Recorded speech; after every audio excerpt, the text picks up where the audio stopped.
At Unregistered Academy, we are announcing, right now, our new slate of winter courses. Starting this week, as part of our Great Book series, we have Aristotle's Politics. Then, soon after that, we will start the history of the Cold War, and that will be followed by our next Great Books course, the Bible. Go to unregisteredacademy.com and sign up now. I'll see you in class.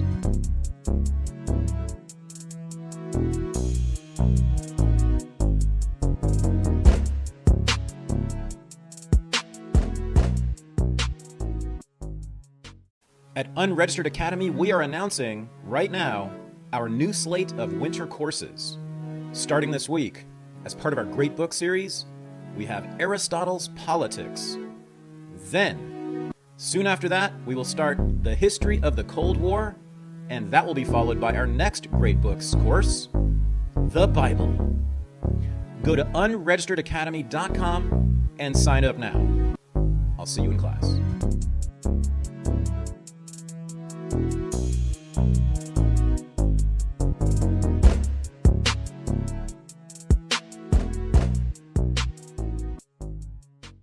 At Unregistered Academy, we are announcing, right now, our new slate of winter courses.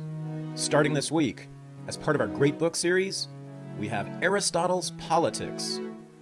Then, soon after that, we will start the history of the Cold War, and that will be followed by our next Great Books course, the Bible. Go to unregisteredacademy.com and sign up now. I'll see you in class.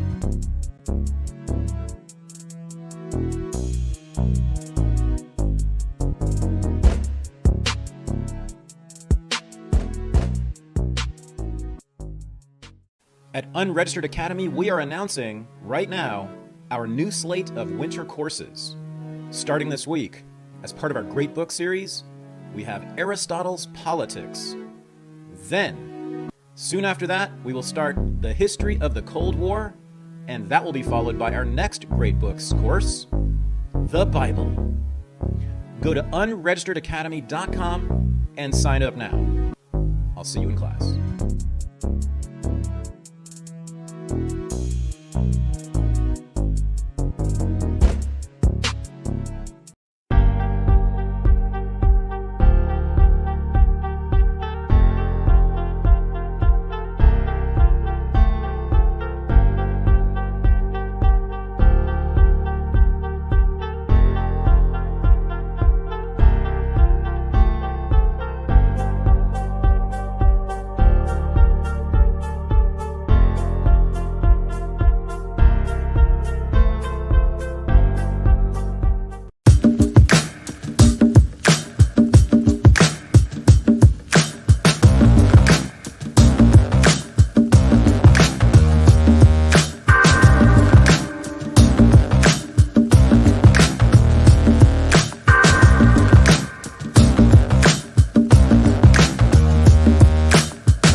Hello.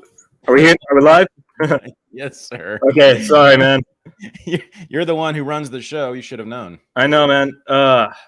Yeah, I screwed up on Rumble today. I forgot to change the stream key for Rumble. Rumble's a little unique, so I'm telling everybody in the chat to go to YouTube on Rumble. Listen, it's fine because I'm next to the perfume counter here. So, in honor of our good friend Jack, I'm gonna spray a little eau capital. It's a beautiful. It's from Diptyque.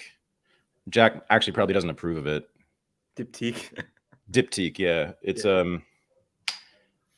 It's very lovely, but I have a feeling it's too normy for him or something. I don't know, but It's lovely. So that sounds like something Jack would like, but because it's French.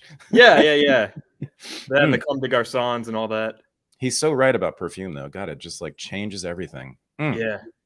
Very happy now, Michael. I've been overdoing it though. I've been getting some pretty heavy headaches from spraying like 10 sprays of everything all the time and spraying my bed sheets like crazy. And that's not an allergy. That's just you making shit up to be. No, yeah, exactly. Be a neolib. Yeah. No, the headache is the best part. You're into that kind of thing, huh? Yeah. Got to suffer for your art. I've heard of that. Shoot, there we go, man. We look like a NASCAR thing with all of our sponsors here. Let's go full. Let's wear sponsors on our let's wear uniforms and everything. Let's do it. Yeah. I think that Jesse Ventura said that's what Congress should do. They should have all their donors on their jackets like their NASCAR drivers. Yeah, totally. Speaking of Congress, I know you don't want to jump right into politics, but I just have to say, no, I mean, honestly, I was just semi-randomly I was watching the Twitter Files hearings today in the House, and in a way, this isn't what I have to say so much about politics. It's more about,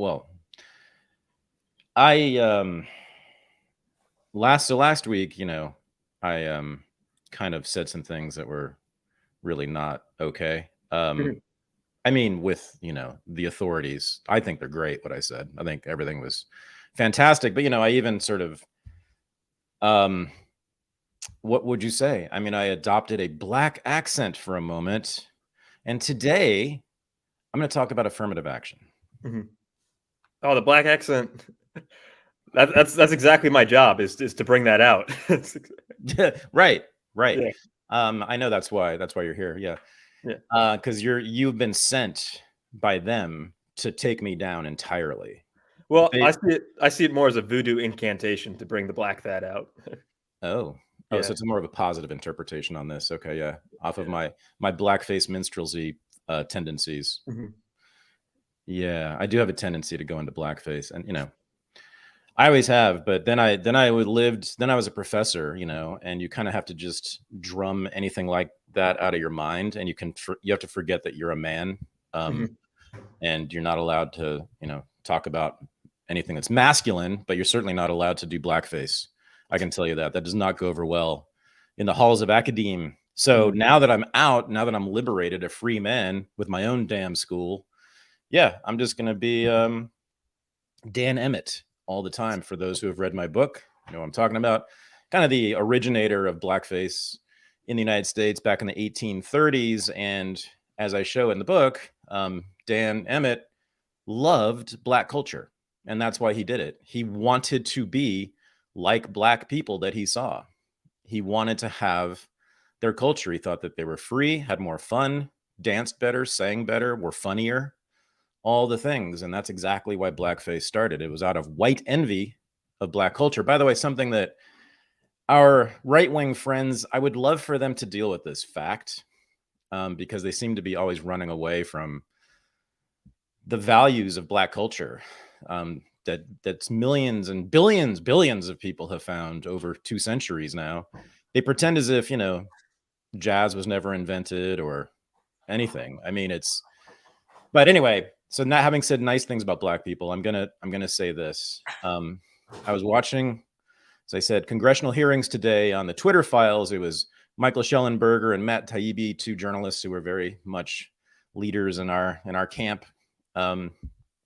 But the Congress people, and I would say the Democrats, at least in this case, I know there are plenty of idiotic Republicans, but Democrats have more idiots now. There are definitely more stone cold. I can't say the R. Can I say the R word? What does YouTube do with that? I don't know. I just try it for fun. They're retarded. Yeah. They're retarded. Yeah. Stone cold even. I mean, I thought several of them might have Down syndrome, like undetected. But then it came to, and they just, I don't know, everyone needs to go watch this hearing. I mean, if you watch this hearing and you think these people should be in Congress, you think these people should be the leaders of the most powerful nation in the history of the world, I just don't. The cognitive dissonance is just too much for me at that point. But it came to Cori Bush, who I've been noticing for a while. she actually, unfortunately, she was one of the few Democrats to vote in a good way yesterday to pull the troops out of Syria. Thanks for alerting me to that, by the way. I didn't know about that. To defend the Democrats a little bit, the vote on that was 47 Republicans yay, 171 nay, and 56 Democrats yay and 150 nay. Yeah. A few more Dems voted for it, which was a good vote. Well, what's interesting about that vote is it was a coalition of the MAGA right. So it was sponsored by Matt Gaetz and Marjorie Taylor Greene, who the left always talks about as Hitler and Mussolini, basically, and the Progressive Caucus of the Democrats, so AOC and company. Actually, did she vote right on that? Did she vote for it? Who? Marjorie Taylor Greene? AOC. I assume. I don't know. I didn't. I forgot to check her, but Cori Bush did. I checked her, and I think most of the squad did. So the squad was voting with Matt Gaetz and Marjorie Taylor Greene. The squad and MAGA got together, and they've done that a few times, by the way, especially on foreign policy. And it's 56 Dems, not 5. So I'd assume that the squad's on there. Yeah. I would think AOC voted correctly on this one, just because all of her bros were, but all of her Bernie bros. But anyway, Cori Bush is this. I don't know. I mean, she talks and she seems very much like the product. I don't know what her background is, but she seems like the product of an education department at some state university. If you know about universities and especially education departments, you know exactly. I don't need to say anything more.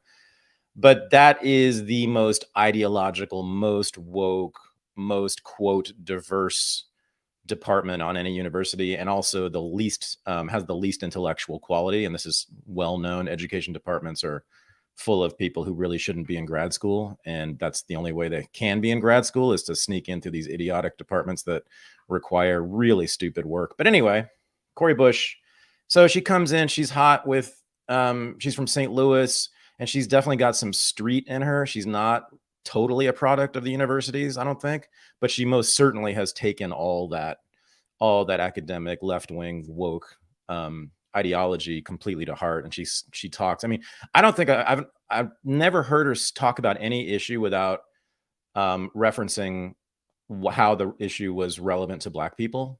Like she's only voting for Black people. She's only like representing Black people. She thinks she's not even attempting. She doesn't care. I mean, this is one of the most amazing things about this woke stuff, is when it gets into official positions like that. She's a congressperson, right?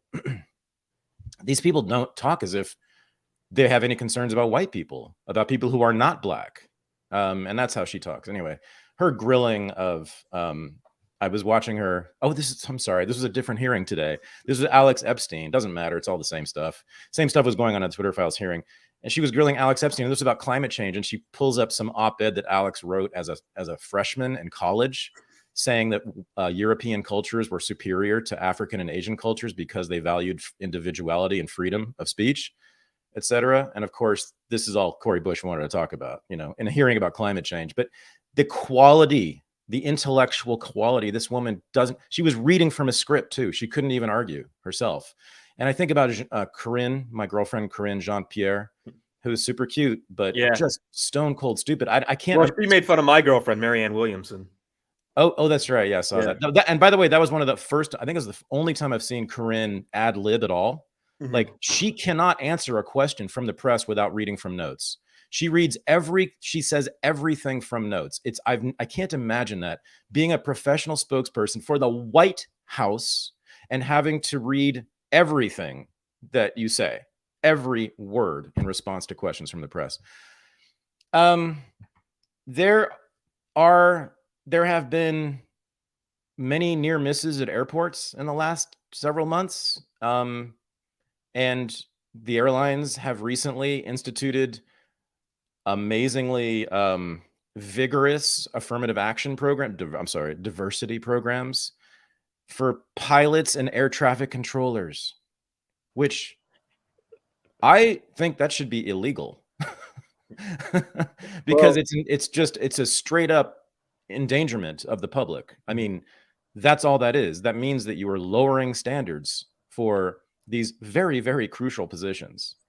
Yeah, this is a horrible old joke, but it's true. Every time you hear a woman on the intercom as the captain the plane gets tense. You can feel it in the room. Everybody starts praying. Everybody's like, oh, just get me through the next 3 hours. Yeah. Yeah. I mean, the DEI thing and then the Biden administration, Corinne is one example of this, but it is, every single day they tell us how diverse it is and how proud they are of that.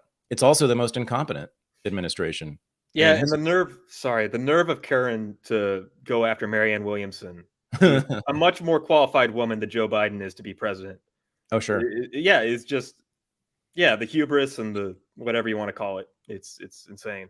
Well, I mean, if she wants to call herself black, which she does, and if she wants to not only that, but center her blackness in her identity, make her blackness, the most important thing about her, which she does and has, I've heard her say this, then I would say she's a house Negro. I mean, if you want to go race, I don't want to categorize her in racial terms, but since she has, I would say to her, well, if you're a black person, you're the house Negro that Malcolm X was talking about, because she literally reads from the white man's script. Literally. People go watch the news conferences. She's reading everything, and it's not written by her. It's very clear. You can say that because you're a Malcolm X scholar, and we have a class at Unregistered Academy about Malcolm X. I'm not just selling the course. I'm speaking truth to power, man. Yeah. So anyway, and there's just been and then Kamala Harris is clearly the most incompetent vice president in American history. I think that's right. Yeah. And that's an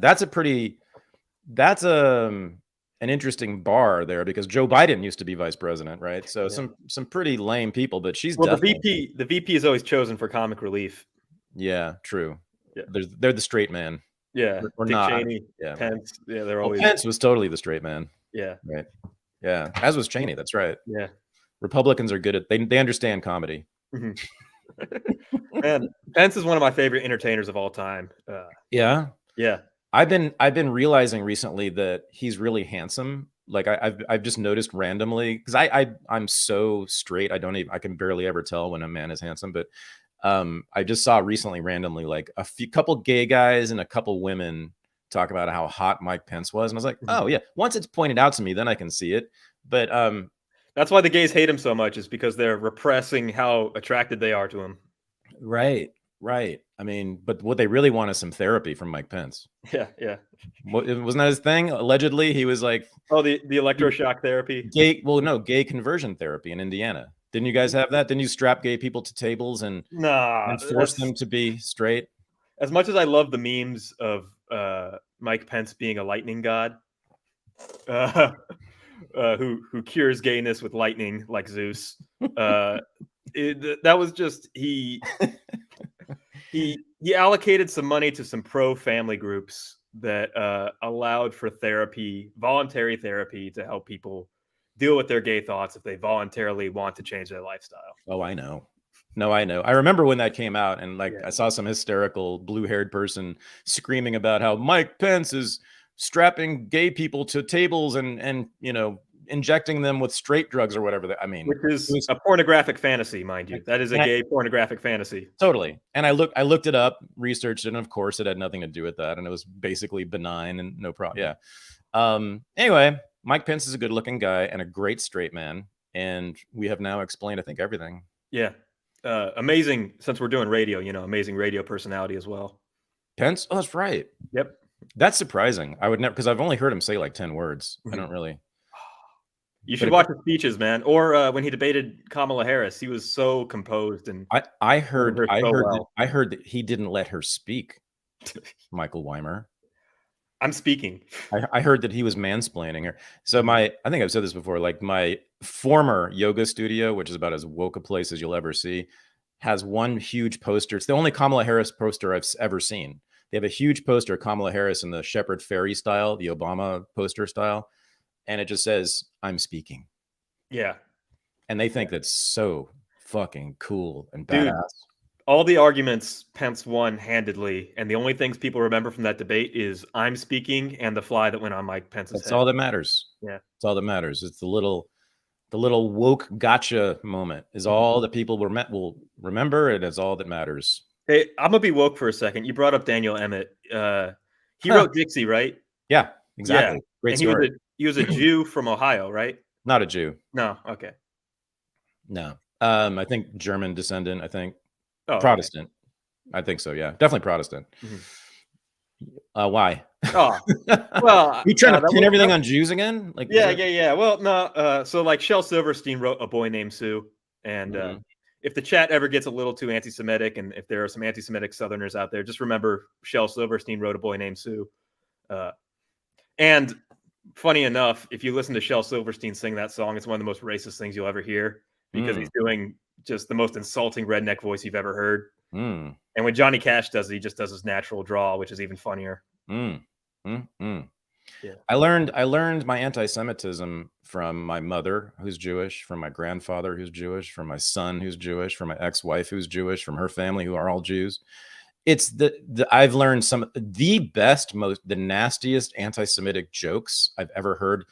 I came from Israeli Jews who are friends of mine in New York. I hung out with a bunch of Israelis when I was at Columbia, and they were to a person brimming with Jew jokes. And especially like New York Jews are so comfortable in their Jewishness because they're surrounded by each other that they make all sorts of Jew jokes. I've heard way more anti-Semitic jokes from Jews in America than from anybody else, except maybe Black people. I've heard probably more anti-Semitic jokes from Black people than anybody else. But and my point though was that I love them. God, and we need more. No, the problem with we need Lenny Bruce right now. We need what? Lenny Bruce. No. We need more anti-Semites. We need more anti-Semitic jokes on stage, on television, on the internet, on camera. We need to know about this stuff. Well, everybody go on YouTube and watch Ari Shaffir's special Jew. Oh, yeah. Yeah. It's amazing. Well, this is Eric Weinstein's little whiny comment the other day on Rogan about this. He said the same thing, but it was this kind of like old liberal thing, which is like, I want to know what my enemies are thinking, which is true. I get it. You say that all the time. Yeah. But he's still like so concerned about anti-Semitism in America, like it's guys, you're really safe here. I promise you. It's been a long time and basically nothing's ever happened to you. Basically, I know they're going to talk about that one synagogue, but like everybody's church has been shot up recently. They're not singling out Jews particularly. I mean, in terms as a culture, right? I mean, more Christians have been shot up in their churches than Jews have. So anyway, it's clearly, I mean, that's a silly thing to say, but it's like clearly the least anti-Semitic country on earth and always has been since its inception. Yeah, man, we're just digging ourselves in a hole this whole time. It's just been 22 minutes of digging our own graves. But no, I said some nice things about jazz music. Yeah. And the Black person's contribution to it, the Black man's contribution to it. I think that'll go over well with the censors, don't you? Yeah, whatever. But yeah, to dig our hole even deeper, it's the anti-Semitism thing is a sort of a paranoid, self-fulfilling prophecy. When you have groups like the ADL labeling everything out there as anti-Semitism, it makes people think that anti-Semitism isn't that bad. Right. Yeah. Yeah, I've done the numbers on this. I mean, so the number of Jews who have been murdered because they're Jewish in the United States is less than 100. The number of Israelis who have died in wars defending the Jewish state is about 50,000. So you choose. Like if you're a Jew in Europe in 1945, 46, 47, 48, you make a choice, do I move to Brooklyn or Tel Aviv? Your chances of survival are, almost perfect if you go to Brooklyn. We know this, and not so hot if you move to Israel. So there you go. Yeah, it's like that quote that's attributed to Stalin. One death is a tragedy. A million deaths is a statistic. Yes. Well, he was, man. Yeah. The numbers in the mid 20th century. Goodness. I mean, it's true. Like, because I do that research and it's horrible. Like the reduction of human beings to numbers becomes very bold and bald, I would say, during World War II. You see the New York Times talk about Americans getting killed in Japan, and they sort of give up after a couple of weeks because there's too many of them, and they just start saying the numbers of Marines who were killed on such and such a beach somewhere, no longer giving their names or hometowns or ages. They now become just mass casualties, and that's a huge moment. Yeah, in world history, I think it's the first time that elites, at least in the modern era, talked about human beings that way. Yeah. Mao is the most prolific murderer of the 20th century. Probably. Yeah, 40 to 100 million deaths, most starvation. Yeah. But if you talk to people from China, and I put this in our TikTok, our TikToks, I put some images of the Cultural Revolution, of some struggle sessions and some art being burned over your conversation with JF Martel.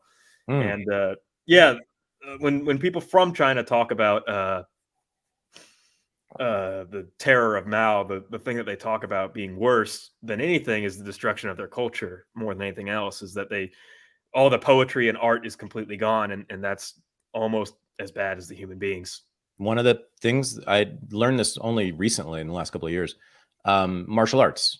Chinese martial arts was among the best in the world. Some people think it was the best in the world until the CCP took over and banned a lot of it. I guess I don't know the history of this, but probably just to keep people more easily contained. And they changed Kung Fu and basically neutered it. And Kung Fu is like a bullshit. It's not even really a martial art anymore. It's just it's a performative art that people pretend is a martial art, but you won't hurt anybody with it. And you'll certainly lose any fight. You've never seen Kung Fu in the UFC, and there's a reason for that. But yeah, those Ip Man movies are basically CCP propaganda. Yeah, but the reason you don't see Kung Fu in the UFC is the Chinese Communist Party basically made it ineffectual. Yeah. Yeah. And then that's some of the rivalry between China and Japan, is that a lot of Japanese culture has actually forgotten Chinese culture that was exported, and nobody knows what's what anymore, Speaking of that, by the way, there is some deep, deep hatred between those countries for all sorts of good reasons on both sides. Korea. And the three of them, yes. But so the thing is, though, Japan right now is ramping up big time with their military, building a military really quickly at the same time that they're panicking about the population implosion.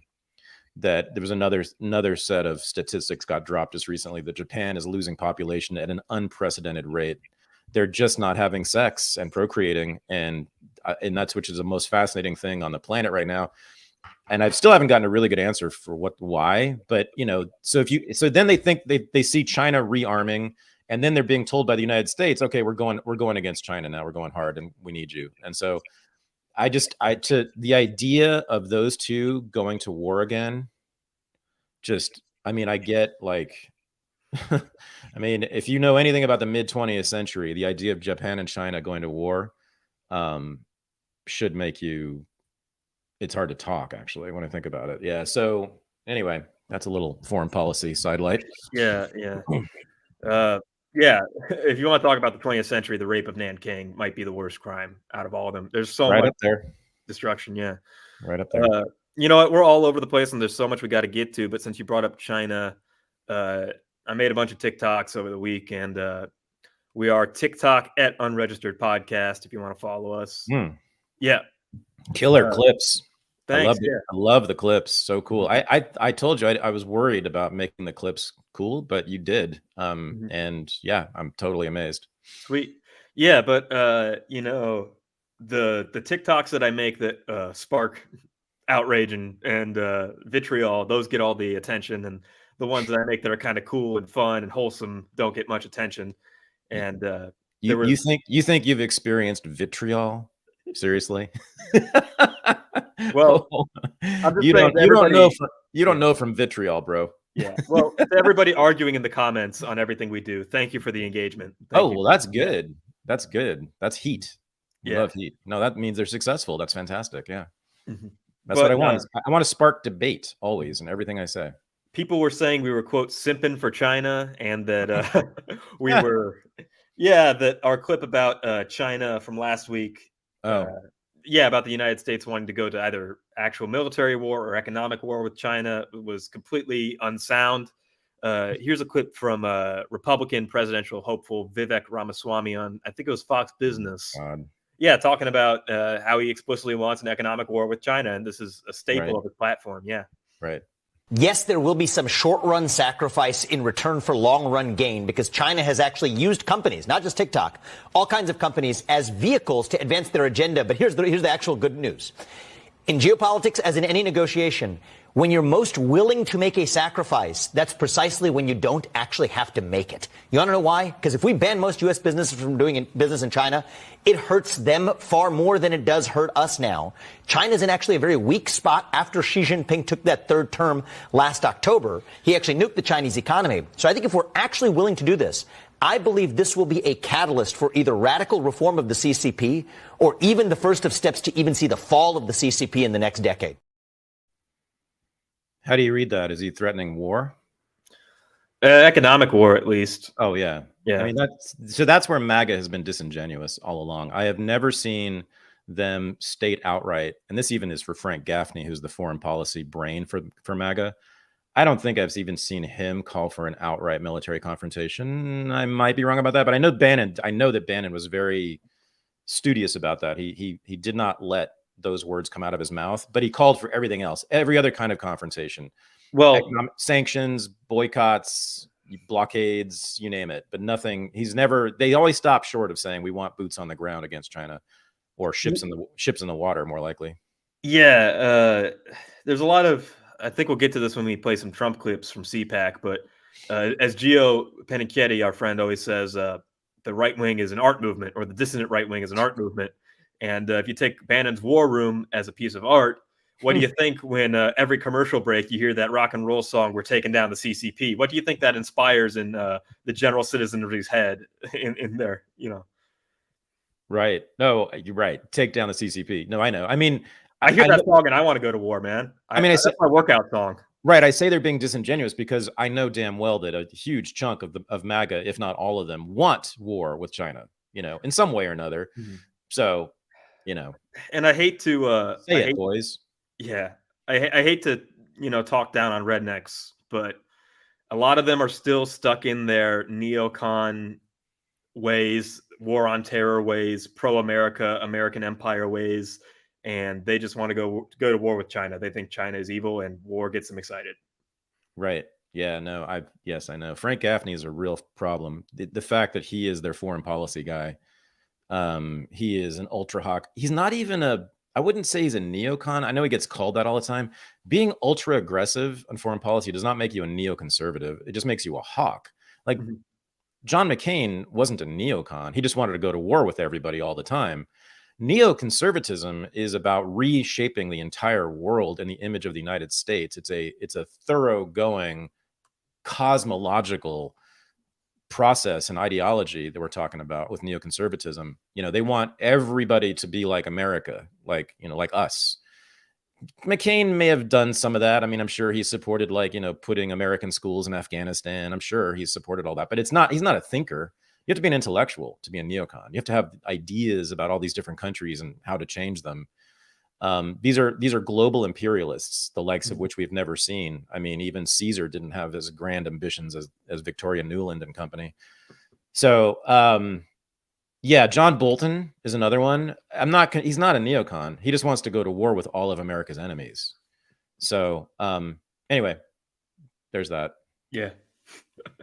So the big story that we got to get to is the January 6th tapes that were finally released.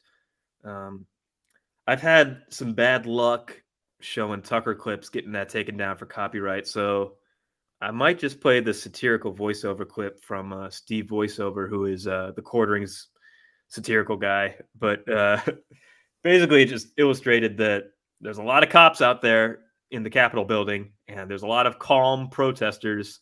And if this really was an insurrection, these cops would have been making arrests, and there would have been a lot more fighting on the inside of the building. And Jacob Chansley, the quote-unquote Q shaman, would have been arrested, not literally guided to the Senate chamber. Right. Actually, I don't think I'll play that clip. It's pretty obvious. Even if you saw the original footage from January 6th, where Jacob Chansley was praying in the Senate chamber and he was talking to cops as if they were just buddy-buddy, it's pretty obvious that this wasn't that big of a deal. It's so disturbing. Yeah. The whole thing. January 6th has deeply bothered me since the beginning, since I first heard about it. I mean, we are talking about political prisoners. We are talking about very poor, very vulnerable young men mostly, and some older men actually, who are at the bottom of American society, who were locked up without due process, without having a day in court, sometimes without having lawyers. They were abused in various ways. And the ones who have been convicted now are doing multiple years for stuff that they shouldn't do any time for. And Jacob Chansley is doing more than 4 years. And now we have video of 2 Capitol Hill police, as you said, escorting him around the Capitol and trying to open doors for him and helping him move around the Capitol. That should be it. I mean, he should get pardoned right away. If I were president and I saw that tape, I would immediately pardon the guy. So it's grotesque. I mean, this is the worst thing that a government can do, is lock up without due process. The official line on J6 from government officials is that this is the worst attack on the nation since the Civil War. Yeah, totally. No, 1812. 1812. On the Capitol. Okay. Yeah, But they didn't get to the Capitol during the Civil War. Yeah. On the 1 year anniversary, remember what Kamala Harris said? Pearl Harbor, 9/11, January 6th. Well, so politics is made up of people who psychologically are hysterics. They would be classified as hysterics by psychologists. And this includes me. I don't know about you, but I know it's me. And I know that it's most people in politics. We get pretty alarmist sometimes on here. Yeah. Okay. Well, I don't know about you. You don't actually seem hysterical to me, but no. But most people in right, you see what I mean, though. Like most people in politics, that's why we're there, right? We're seeking drama. Mm-hmm. We are drawn to drama, and we want to create it too in some way or another. Yeah, all the stress is not good for me. That's why I'm pretty dismissive. Right. And so hysterics, like the instinct is to exaggerate problems in the world to, I guess, give us some purpose in life, because then we can go save people and fix the problem. I don't know. I'm analyzing too deeply, but I do know that political people are hysterical in general, hysterics, and the left hysterics are the most hysterics. And the people who watch MSNBC, which are by the way, those are the only people, and maybe a few people who read the New York Times, but the only people who care about January 6th are people who watch MSNBC. I'm convinced of that. No one even knows that it's going on other than MSNBC. So the most hysterical people watch MSNBC, the most hysterical people in American life. So it makes sense that they're going to believe that. They also want to hate Republicans. They have a mortal hatred of Republicans and literally talk about killing them all the time. And so, and putting them in jail in particular, that's like the big lust. That's the big porn lust of the left, is putting Republicans in jail. Like that's what they're always talking about. They really want that. That's the most delicious thing. So it makes sense that MSNBC puts out these lies, CNN puts out these lies, and people actually believe it. I mean, it's just so like patently obvious. That was the big disappointment with the Mueller report, is that it never led to the arrest of Trump or any of his family. They were the left was so fanatical about that. They're still pretending that the Mueller report said anything. Like it's incredible. I just saw yesterday somebody in MSNBC, I think, just going on and on about how the Mueller report did prove that there was some horrible thing going on between Russia and, no, it didn't. No, he wrote a book that was several hundred pages to justify the money that was wasted on researching all this. Right. The Russian government might, by the way, we don't even know for sure, might have funded a little dinky ass troll farm in Leningrad that put some stupid ass, ridiculous looking cartoons on Facebook. That is the extent of the entire thing. That's the entire story. That's all that happened. Well, as Dugan would always say, when I tell American press that Kremlin support Donald Trump, cameras go on, flash, flash, flash. When I tell American press Kremlin support Hillary Clinton, cameras go away. Totally. He's right again. Yeah. No, correct. Yeah. Yeah. So the cognitive thing, that they see the same video and think something completely different about it, meaning liberals, than the rest of the world. I don't know how to crack that. I mean, that's kind of like the eternal problem here. Like, what do you do when it's just patently obvious this was not an insurrection? Not one gun was found. Not one gun. That's it. We're over. If you know that fact, it's not an insurrection. Like, We're done here. Are we not? No. They've got to Yeah, go and that on pipe forever. bomb thing was kind of a hoax too. Well, nothing's been proven about it. Yeah. Yeah. I mean, we have no idea who planted it or why they planted it, where they planted it. They didn't plant it at the Capitol. And there were ones at the RNC and the DNC as well that are complete mysteries. Yeah. Yeah, right. And who knows? That could be anybody doing that. But at the Capitol itself, there was not a single gun, not a single weapon. What? So it's grotesque. But the thing is, many dozens of people, I think they're all men, there might be one woman, are in prison for this thing. And at worst, I would think maybe some battery charges would be justified, I suppose. There was certainly fighting with the cops. I know that. Well, but like punches to totally shielded up body armored cops, right? There was zero harm done to cops, I don't think. You issued the challenge on Twitter. Does anybody on the left care about the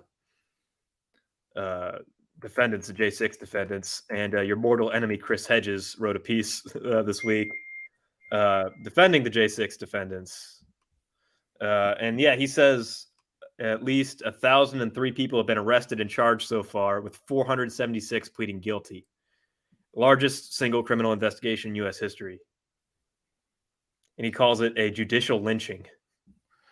Yeah, I saw that. That is awesome. I really don't like Chris Hedges most of the time.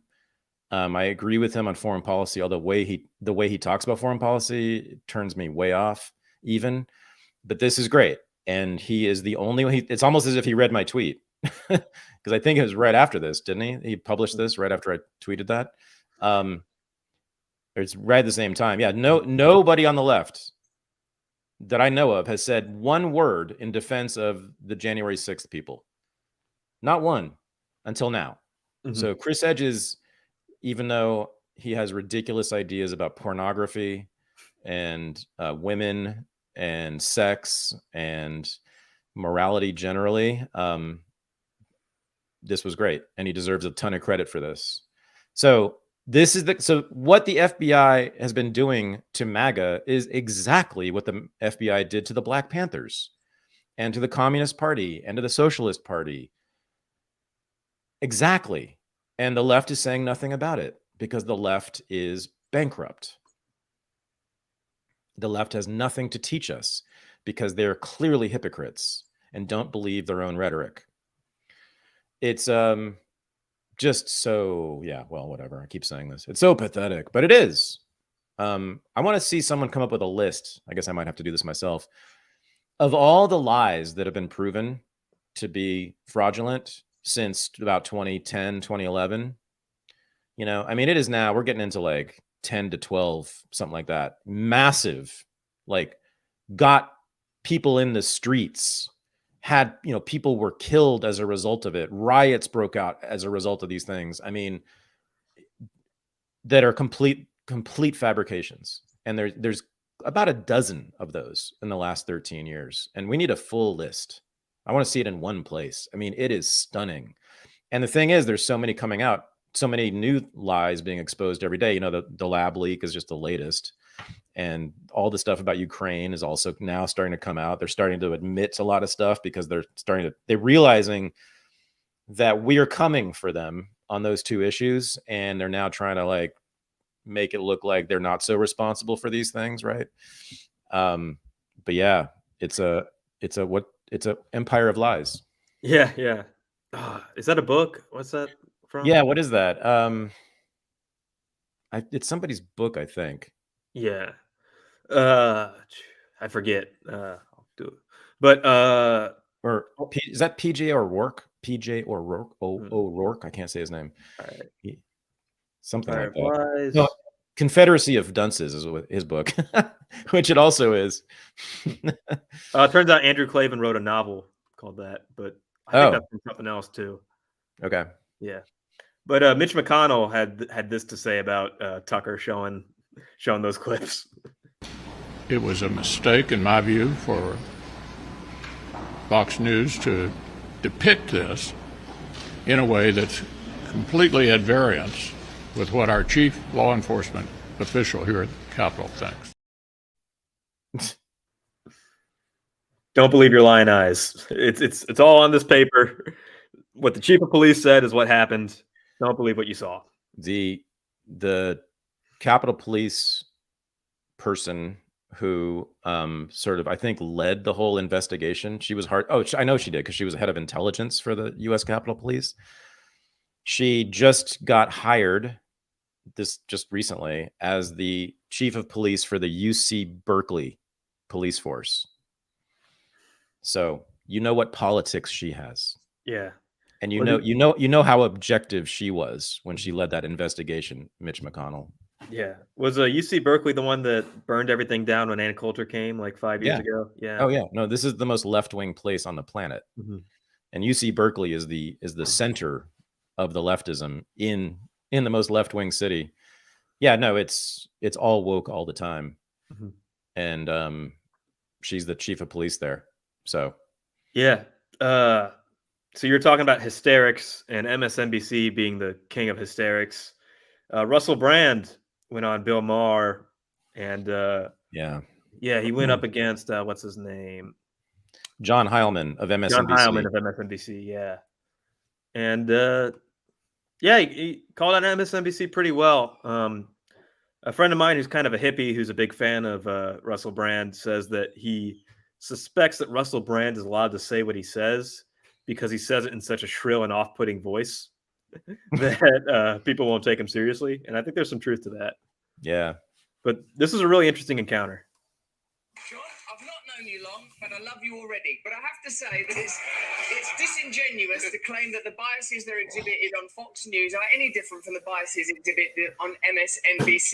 It's difficult to suggest that these corporations operate as anything other than mouthpieces for their affiliate owners in BlackRock and Vanguard. And unless we start to embrace, and it also may, like, just spiritually, if I may use that word in your great country, we have to take responsibility for our own perspective. I've been on that MSNBC, mate. It was propagandist nutcrackery on there. I went on the show called Morning Joe. It was absurd the way they carried on. Morning Joe. Yeah, I don't know what it was. It wasn't morning. There was no one called Joe there. No one could concentrate. They didn't understand the basic tenets of journalism. No one was willing to stick up for genuine American heroes like Edward Snowden. No one was willing to talk about Julian Assange and what he's suffered trying to bring real journalism to the American people. And I think to sit within... That's the first point, I think, that keeps Russell Brand so consistent, is that he champions Julian Assange. I think that's the thing that he stuck with that sort of led to his red pilling. Yeah, I'm actually disappointed with this. Uh-huh. Yeah. He doesn't actually make his argument. Mm-hmm. He gets challenged by Heilman, and he doesn't actually make the case that they lie, which is what Brand's main argument is, that they lie, mm-hmm. that they say things that they know that they know are false, and he doesn't actually prove that. Yeah. I don't think. MSNBC throwing rocks at Fox News is ludicrous. Make MSNBC better. Make MSNBC great again. My friend, I would the moment as if MSNBC was ever great. The moment that you give me a specific example, an actual example. Okay, I'll give you one. Just wait. We need just a specific example. Let me tell you what the specific I'd like to hear. I'd like to hear a specific example, specific example of an MSNBC correspondent or anchor being on television, saying something they knew was false, and we're saying behind the scenes to people, I'm allowed to go out, and we know that the election wasn't stolen. You've illustrated this example. But I will go out on television and say the opposite. I will lie. When's my answer? Just give me the specific example. I understand the basic point. Give me a specific example. All right. I'm with you. I think it's a false equivalency. It's not. That's your own biases. It's not about bias. It's a false equivalency because you don't actually know anything about any of these organizations you're talking about. Even on MSNBC once. Big fucking deal. My darling, it was more than enough. You can't come out with such a you have a single actual fact. Do you want an example? The ludicrous, outrageous criticisms of Joe Rogan around ivermectin, deliberately referring to it as a horse medicine when they know it's an effective medicine. What Rachel Maddow turning up on the TV saying, if you take this vaccine, you're not going to get it, when it hasn't been clinically trialed for transmission. You have to listen. Do you think you can improve them? I mean, no. No, because they didn't. That's not proving that they lied about it. I'm sure, in fact, that the CNN staff at that time believed in their hearts that ivermectin was horse paste. I'm sure they did, because that's all that they were being told. Right? That's all. They get their information from the government. Remember that. CNN gets all of its information from the government. They don't try to get information from other sources. Mm-hmm. Same with Rachel Maddow. When she said that thing about the vaccine stopping the transmission of the disease, that was early on, first of all. And I guarantee you that's all she was being told. And she had no reason to believe otherwise. I do not believe that they were lying. Why would they? Remember, these are very ideological people who really believe this stuff. They're not phony. Mm-hmm. They really believe that. They really believe Trump is evil and Hitler and all that. And they believe Tony Fauci is a wise and brilliant savior of humanity.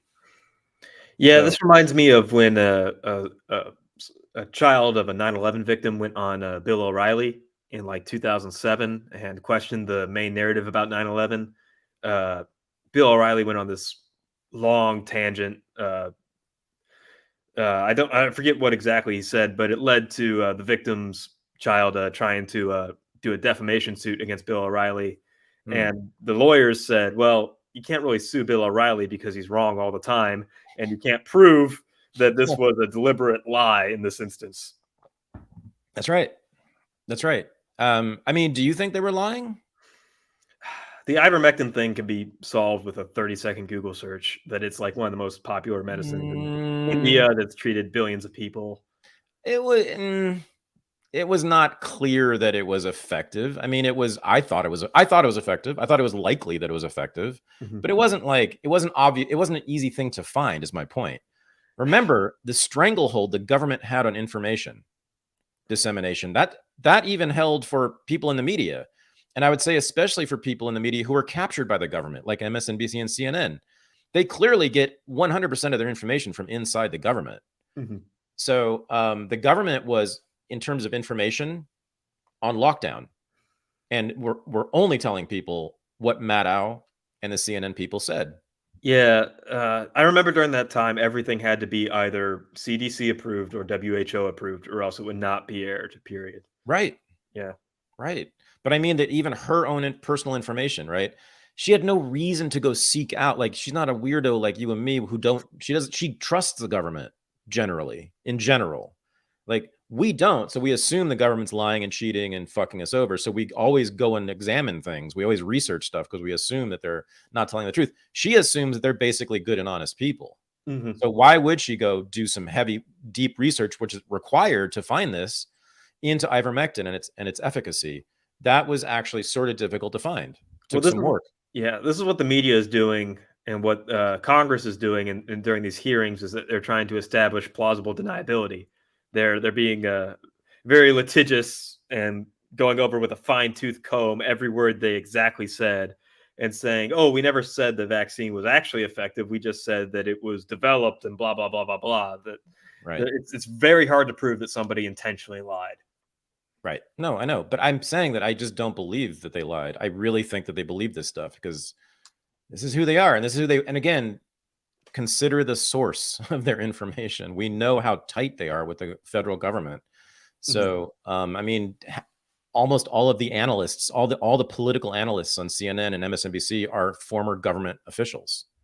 Yeah, this is some whataboutism, but it's a good point. Nebula 408 in the chat says this argument should apply to Alex Jones and his trial, right?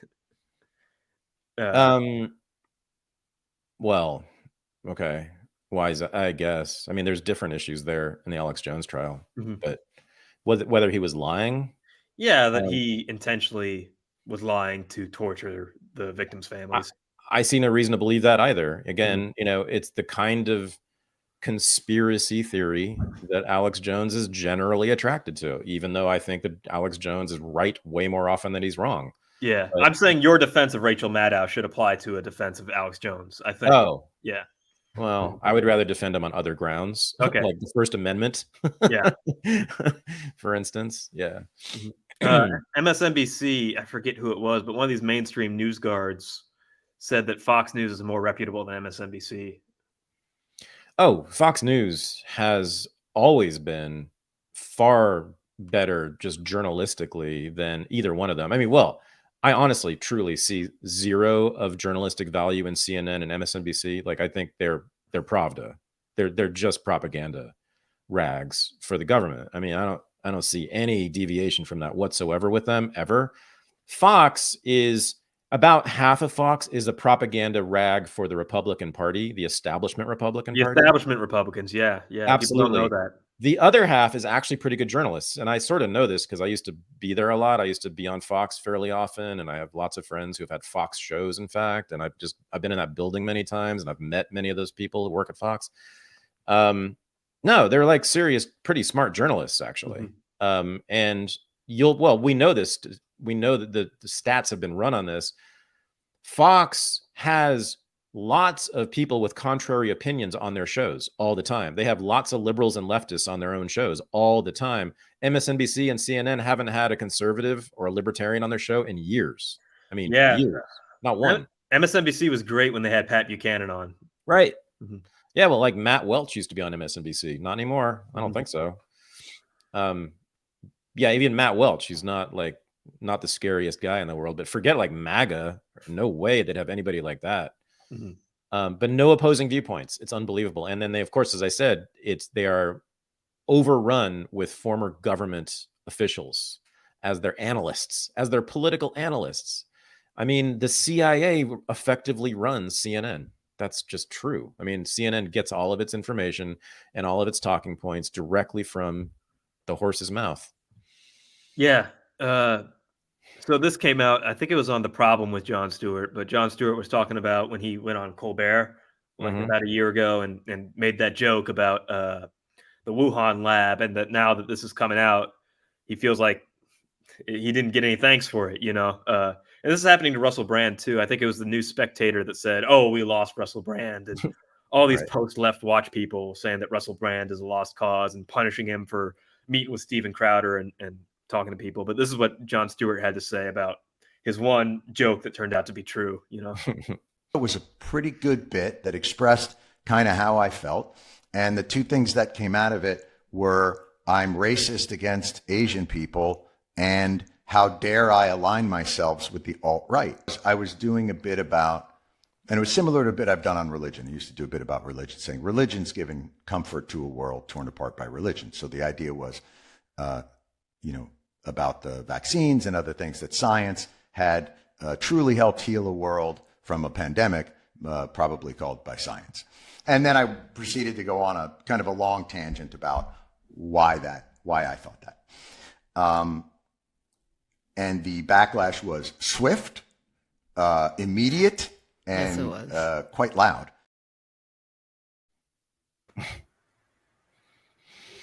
Yeah. I watched that whole episode, that show. The rest of it's pretty disappointing. But yeah, it's interesting when there's a glitch in the matrix. You know, it's interesting that it's Jon Stewart who's saying what you're not supposed to say. And I think that's because he's been essentially independent since he left The Daily Show, right? He has his own platforms, I mean, I'm sure he's worked with Comedy Central or whoever, but he's, as opposed to Colbert, who's getting a check from CBS. Exactly. So, but even Comedy Central, I mean, they all the major networks and channels toe the line. I would think that's why he is structurally semi-independent, at least from the state. And I mean, we really need to think about these outlets as state media now. There's really just no difference between MSNBC and Pravda. There is none. I'm not saying that about all of the American media, of course. There's lots and lots and lots of outlets, some of them quite major outlets that are not at all propagandistic, in fact, and do really good journalism, or just not propagandistic. But those few outlets, like the New York Times is almost that, is very close to that. I wouldn't say they're entirely a mouthpiece of the CIA, but largely a mouthpiece. But CNN and MSNBC are completely, they're just propaganda. But anyway, oh man, I mean, and think about their major sponsor is Pfizer. Their number one sponsor is Pfizer. What, and do you, What do you think they're going to say about Yeah. COVID and vaccines and everything? I've been getting ads from Pfizer on my YouTube now, and they've got all these treatments now for COVID. So it's not enough that you got 6 shots. You also have to take a daily pill, a treatment called Paxlovid, and you need to get vaccinated for other things all the time. It's crazy how much a hold Pfizer has on everything. There's that amazing montage done by Matt Orfala, who does killer video montages of cable news shows, and which it's like he shows, it's one of the other CNN, or maybe it's both CNN and MSNBC, talking heads, just one after the other, just hyping the vaccine, and then he shows every single show ends with brought to you by Pfizer. Yeah. Like they know, look how stupid Americans are.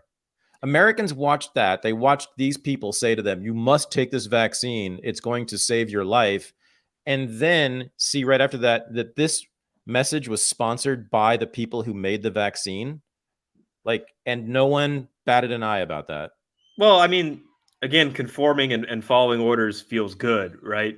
Yeah. True. And they were told they were doing the right thing. They were told, man, I feel so sorry for some of my elder relatives and friends who got vaccinated and then got COVID and got really, really angry about it. Right. Yeah. They were told they were doing their duty. Right. So you brought up the New York Times. They had this good piece by Charlie Savage, talk a little foreign policy here, that the Pentagon, so the military, was blocking sharing of evidence with this Russian war crimes investigation with the Hague Court. So I think it's the Justice Department that wants to investigate Russia for war crimes, like Kamala Harris said. But the military does not want to investigate Russia for war crimes because that might lead to prosecuting Americans. Oh, wow. I actually missed this piece. But yeah, wow. So I did say last week or 2 weeks ago that the statements by Victoria Nuland and either Blinken or Sullivan and possibly Biden about how they were absolutely going to prosecute Putin and the leadership of the Russian government for war crimes makes this a war that won't end. I mean, that means that Russia will, of course, will never surrender. Will never negotiate a peace treaty. If that's what's at the end of the peace negotiations, is Putin going to prison? Well, of course. And this just sort of proves that there are major elements within the government. Unfortunately, it's the people who run foreign policy, the thinkers like Victoria Nuland. They want this war to go until Putin is removed one way or the other, which means a war of annihilation, a war of basically conquest of Russia, essentially. And, either internally, like through their own agents working within to overthrow Putin, which is what they really want. They want a color revolution inside Russia, or militarily somehow. I know the neocons want all the NATO troops on the ground in Ukraine marching into Russia. I know they want that. So one way or the other, this war in their minds will not end until Putin is removed from office. And the government, more than that, the government of Russia is radically reformed. And more than that, the culture of Russia is reformed. And so that all people in Russia act more like people who live in Leningrad, who are very, infamously very Western, very sort of cosmopolitan, pro-NATO, pro-EU. They want all of Russia to be Leningrad. And so that's what this is about. Within the military, people don't realize this often. The military has often, not always, but usually been a brake on the ambitions, the imperialist ambitions of the civilian policymakers, elected officials and others, right? Because whose skin is in the game, right? It's the military. It's them getting wounded and maimed and killed. It's them having to leave their families for months or years at a time to go fight in some distant land, right? They are always much more realistic and much less ideological when evaluating a foreign policy issue, and especially when evaluating threats, right? So the military is always the people to listen to first if you want to get the true situation. You want to get the best perspective on what's really going on, because that's who's going to fight and die for this. So so what you're seeing is, and this is what analysts of the war have been saying, you're seeing a fight going on within the federal government. about Ukraine, and there are various factions forming. The hardcores are in the State Department, and then also the NSC. So that's led by Tony Blinken and Jake Sullivan. Those people are, and Victoria Nuland, those people are hardcore neocons and neoliberals, whatever you want to call them, but they want a global empire straight up, no bones about it. They want to remove Putin. This is the most important thing in the history of the world. This is apocalyptic. This is it. This is the end days for them. They're not going to stop, as I said, until there's a revolution in Russia or a conquest of Russia. But then we have the military, Lloyd Austin and company.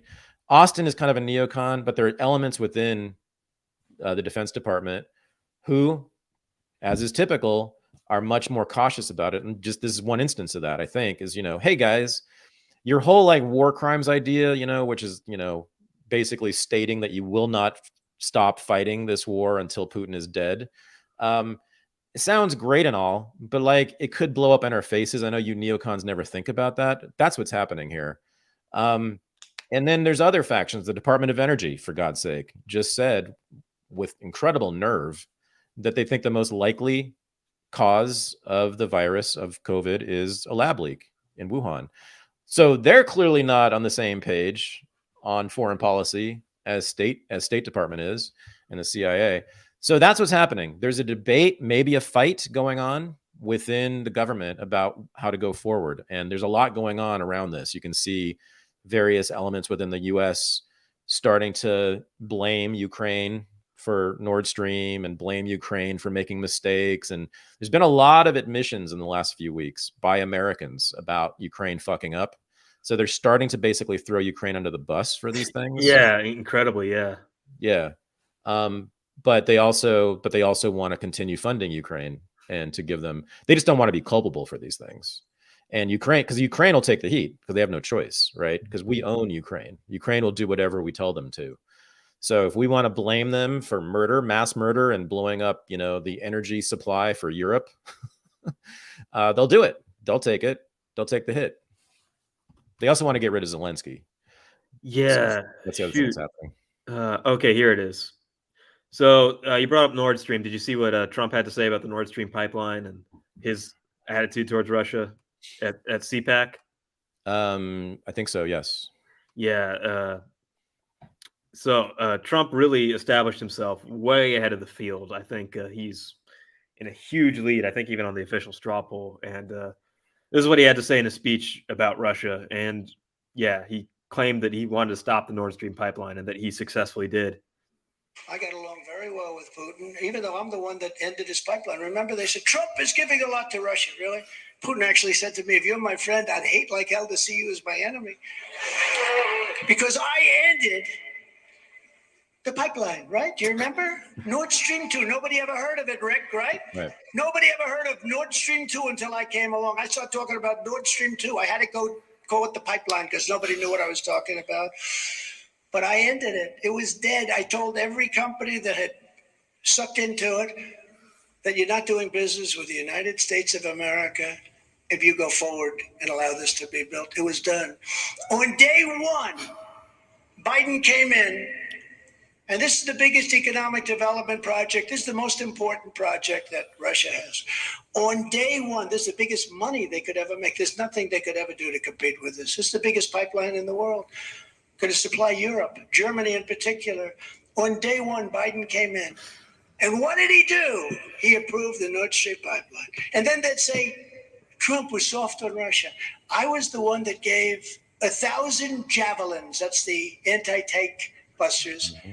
And they are vicious because I looked at those tanks and they got hit one shot. And that was the end of that. You wouldn't want to be in those tanks. But I was the one that supplied the javelins. They supplied the bed sheets. Do you remember?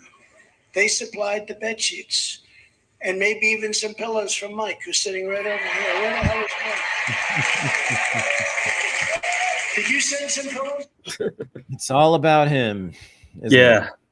Wow, that speech was maybe his most narcissistic speech, which is saying a lot. I think Trump has gotten more and more into that mode lately. I mean, he's always done it, of course. He's always been eager to take credit for everything. But he's nonstop now. Like every other sentence is about what he did and how great he was and how he was right.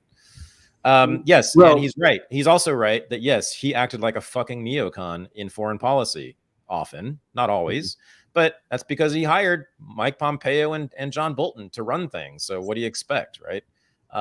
Yes, he gave a bunch of missiles to Ukraine many years ago, and he also put the first sanctions on Nordstream.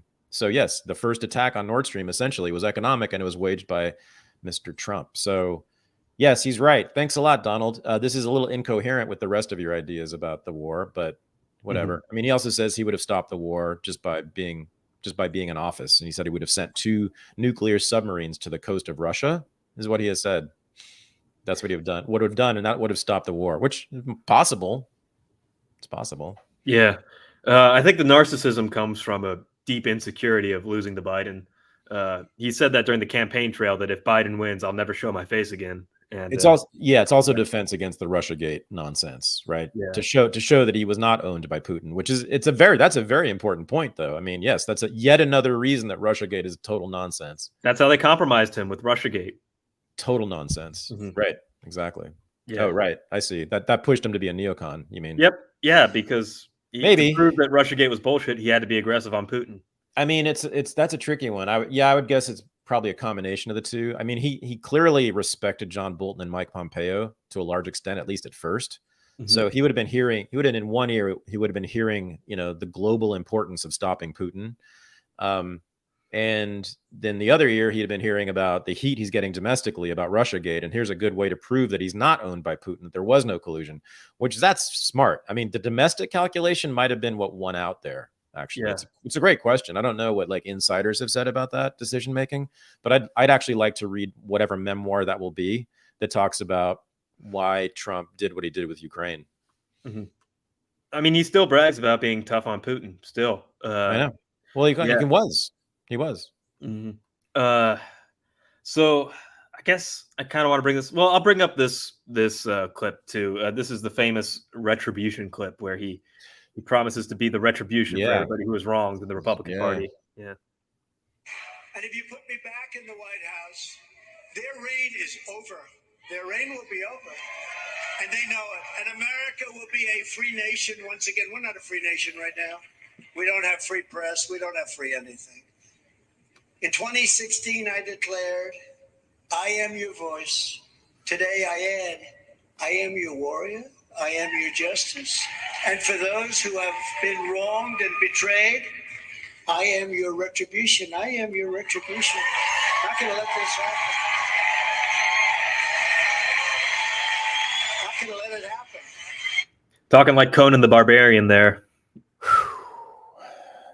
He's talking like Adolf Hitler there. That really is fascism right there. That is classic fascist rhetoric.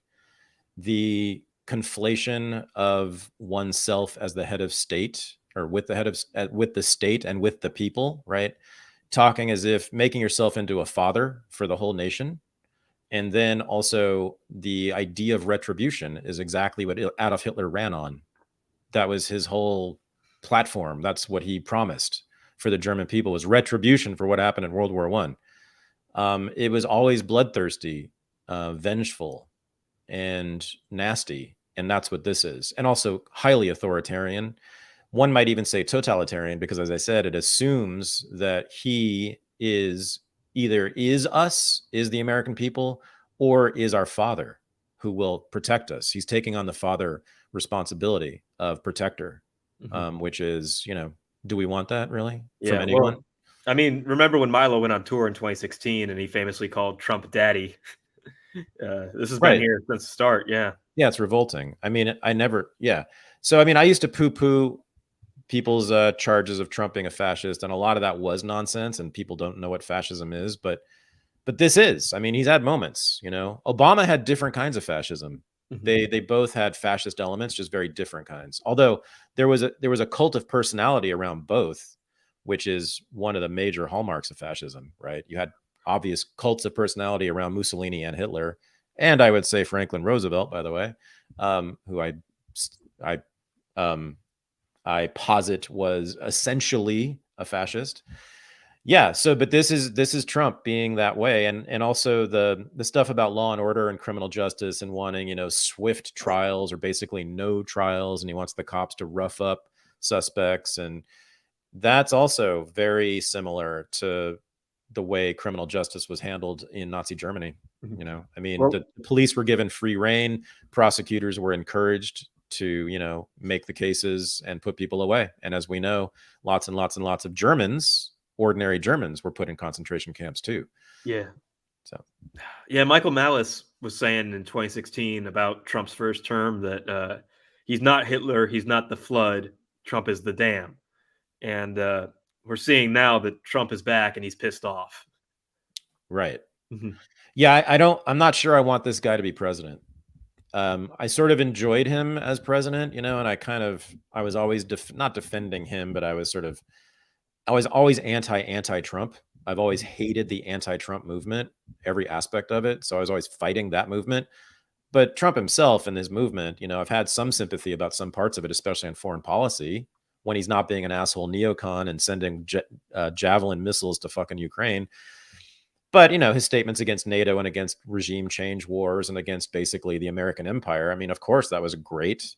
But then it's true. On immigration, they're horrendous and continue to just harp on the cartels without ever even addressing the reason the cartels exist, which is the drug war, so that the cartels could disappear tomorrow if they were just legalized drugs, Yeah. And then on crime, I mean, I get it that, there is too much crime, I think, in certainly where I live in Oakland and cities all over the country, et cetera. And yes, the Democrats have spouted all sorts of lies about criminal justice. And yes, they have grossly exaggerated the violence done by cops against black men. And yes, all that. But these guys really want the cops to have far too much power, more power than cops have ever had, and prosecutors and judges as well. And they want to lock people up extrajudiciously, which is the worst possible thing. I mean, they clearly have a lust for that. They clearly have a lust for cops to just go out and snatch people up and put them in jail if they think that they're bad guys. You know that MAGA wants cops to have that discretion. Well, so I don't want them to ever have too much power in this country for that reason. Did you see the big controversy that was played out from CPAC was Sebastian Gorka sharing a meme from Andrew Anglin? No. Yeah. So the meme was Jack Nicholson from what's that? Is it A Few Good Men, where he says you can't handle the truth with Tom Cruise, or is it? Yes. Yeah. Yes. Yeah. So it's basically that still image, and it's like, the old meme format with the same text formatting. Say Democrats can't handle the meme, right? And because Sebastian Gorka shared this very innocuous meme that came from the guy who used to write the Daily Stormer. The UN weighed in on it. Ben Shapiro weighed in on it. The Pope weighed in on it, saying that, yeah. And I bring this up because Andrew Anglin just brought up some supposed texts with Don Jr. I'm not sure if they're real on Twitter, but apparently they're texting each other. And Don Jr. is saying in these texts that the number one purpose of Donald Trump 2024 is to, quote, trigger the libs. That's all they care about. So I think that both of the major political factions in this country, establishment Democrats and I guess MAGA Republicans, establishment Republicans are like a non-entity. I mean, they don't really exist except at the very top. It has movements, liberalism and MAGA conservatism right now. They're both racist, but just in different ways. Now, the thing about MAGA is that it's not systemic. It's not a part of their ideology necessarily.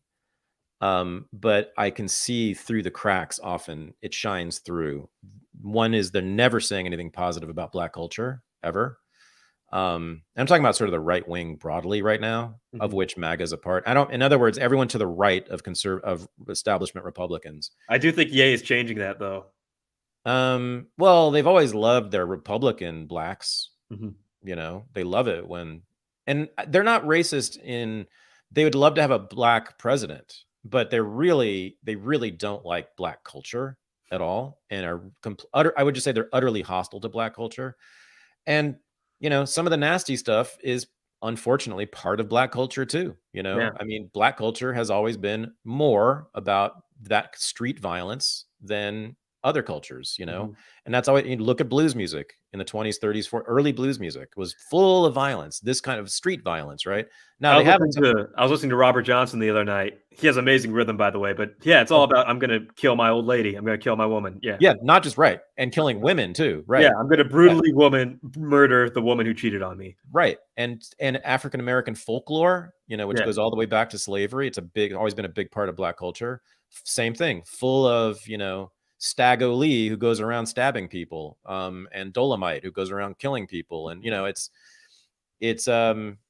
anyway, so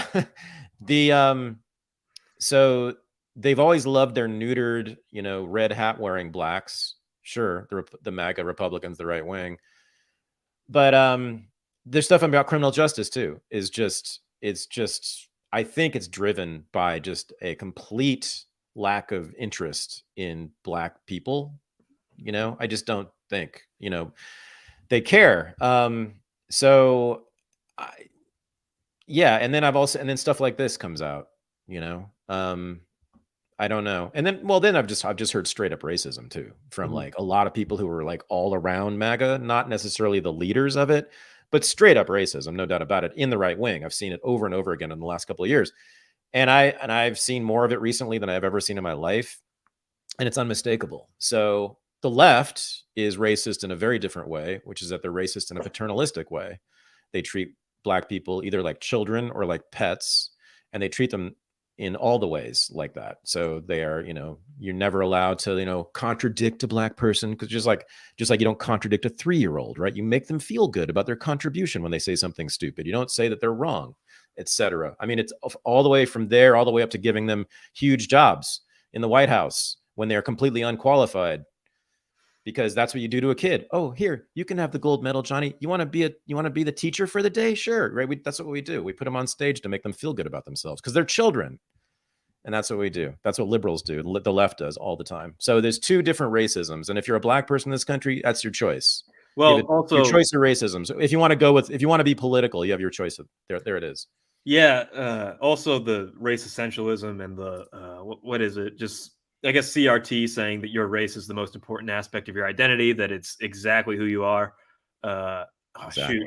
The other controversial statement was, from CPAC was Michael Knowles saying he wants to eradicate quote unquote transgenderism. But you're kind of a race abolitionist. So in a postmodern way, you might be for this. I don't know. Yeah, well, so of course, it was said that he was calling for killing transgender people, which he didn't technically. I mean, he said transgenderism, which is an ideology. It's in your head, man. Yeah. Right. It's an ideology. The world. Yeah. And I hate that. I'm with him. I don't want to eradicate anything, any ideas, but I'd like for it to be discredited, and I'd like for it to be less popular. I'd like to return to the tradition of drag queens and cross-dressers. And also I'd like to return to the tradition of boys who like pink and dolls can be gay. I really liked that back in the day. I really like when you could just be gay and that would be the end of it and no one would bother you. So. Another great, I do want to bring up Rolling Loud, the hip hop festival, but one of the great things that Ye did for the culture is wear pink polos. And then Cameron, if you remember Cameron wearing the big puffy pink mink. Yeah. Well, yeah. And then Young Thug super gender bends, doesn't he? Yeah. Andre 3000 as well. Yeah. And then Bad Bunny, the reggaeton guy. Yeah. He's been gender bending. Although it seems artificial now. It was kind of cool in the early 2000s, but yeah. But it's interesting that they kind of pioneered a lot of that stuff. Yeah, it probably goes back to the tradition of Black drag queens that you talk about. Yeah, it's the reputation is that Black people are more homophobic. They're actually far less homophobic in some very important ways. Mm-hmm. They're kind of like outwardly more homophobic. If asked in a poll if they hate gays, are more likely to say yes, but they allow expressions of homosexuality much more broadly and freely than whites do generally. Yeah, I wrote an entire article about that. Mm-hmm. That's right. But yeah, so I think that's part of it. Drag queens, what you were talking about, drag shows started in Black neighborhoods like Harlem and the South Side of Chicago in the 1920s, and continued only being done in pretty much in Black neighborhoods until the 1970s when they moved downtown to the white neighborhoods. So yeah, it's historically Black spaces to sound like a lefty academic, have been the sites of queer expression. It's true. Yeah. So there you go. That's probably, so it makes sense that Kanye did this and all these guys, Young Thug and etc., have been the first to gender bend before white rockers did.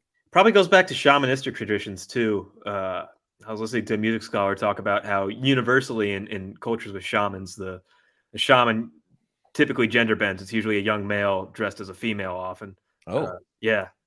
Cool. I like that. Okay, man, there's so much we got to get to. We only have 4 minutes. 4 minutes, yeah. I want to make a note on hip hop. I brought up Ye because of the Rolling Loud Festival. Both Travis Scott and Playboi Carti played their respective songs from Donda, and that was the most lit part of the event.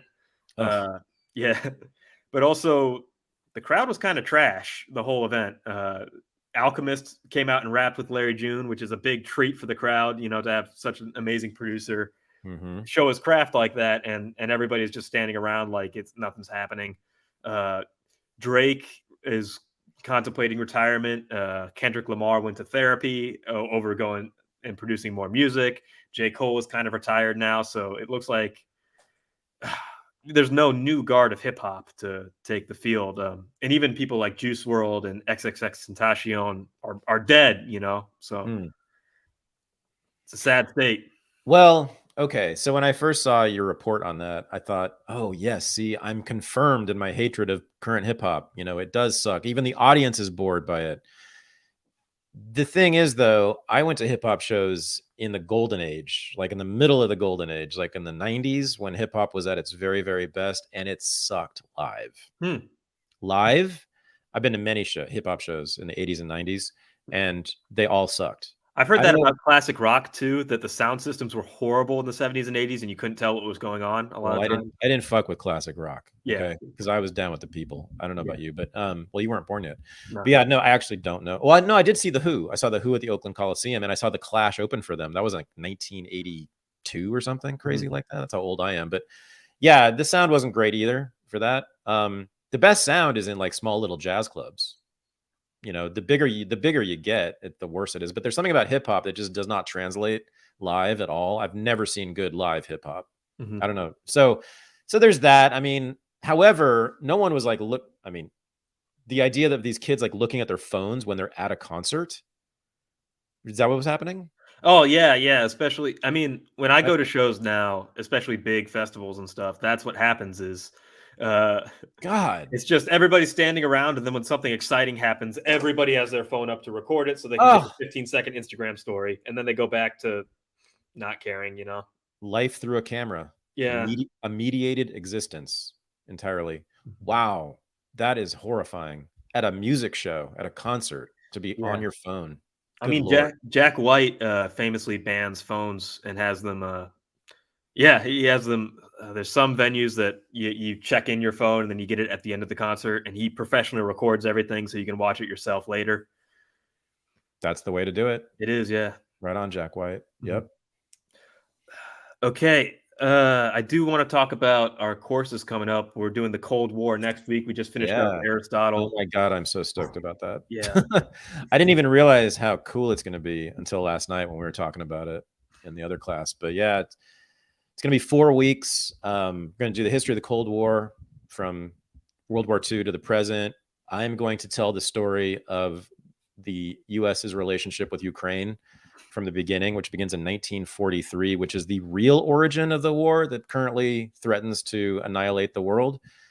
It's an incredible story that I didn't even know about until recently. The story of Ukraine runs all the way through the Cold War. But then, you know, I have taught the Cold War at multiple universities over 30 years, and I love teaching it. And also we have so much great archival video footage to show in the class, and so many important things that are so relevant now.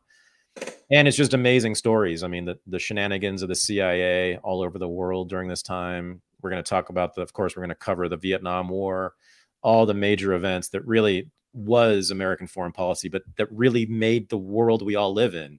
You don't understand the world you live in right now if you don't understand the Cold War. So yeah, this is going to be super fun. And because we care.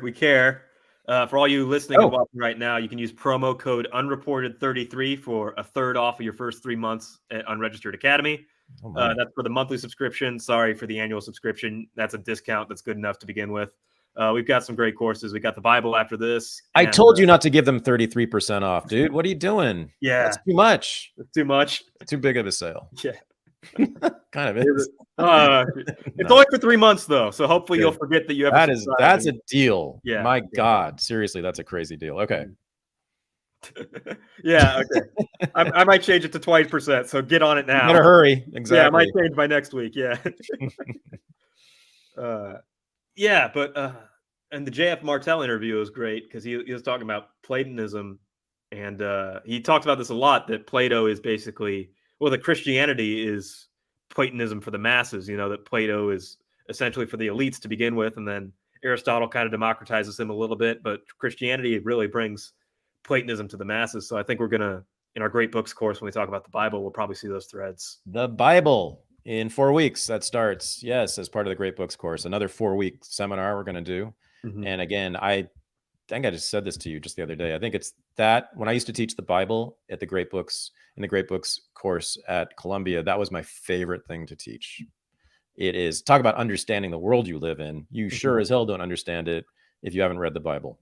You just don't. And it's a transformative experience. I mean, just intellectually reading the Bible, because you just see so much of the basis of the foundations of the world we live in, of Western civilization. And it, every line is redolent and full of meaning and full of important moments. So it's I'm really excited about this, about our teaching schedule over the next 2 months. Yeah, somebody was asking in the chat last week if this was a course for atheists. It's a course for everybody. It's if you just want to read the Bible. Oh yeah. Oh, I'm an agnostic. I was raised by atheists. Don't worry, you will have. I'm your buddy. Don't worry. Yeah. Well, yeah. I think Christians will get something out of this too, or at least you'll be able to argue, isn't that what you want to do? Oh God, yeah. No, we're going to have multiple. Yeah, we're going to have Christians. We're going to have agnostics, atheists, all of the above for sure. Yep. Cool. Sweet. Love them. You ready to hop on over? I love all of God's children. Yes. And we're going to go talk to some God's children right now. Unregistered Live is our live weekly show that immediately follows Unregistered. And all you have to do is be a patron of Unregistered at any level to join us. So go to patreon.com/unregistered. And I posted the URL for the meeting right there, so you can join us immediately. Go to patreon.com/unregistered, and we'll see you in Unregistered Live. And if not, we'll see you next week. Yep. Michael, awesome work, dude. Thank you. Thanks. Fantastic. Yeah, it was a lot this week. Great. Yeah, we covered so much, but it was a lot of fun. Thank you, man. Yep. See you on the other side. See you on the other side.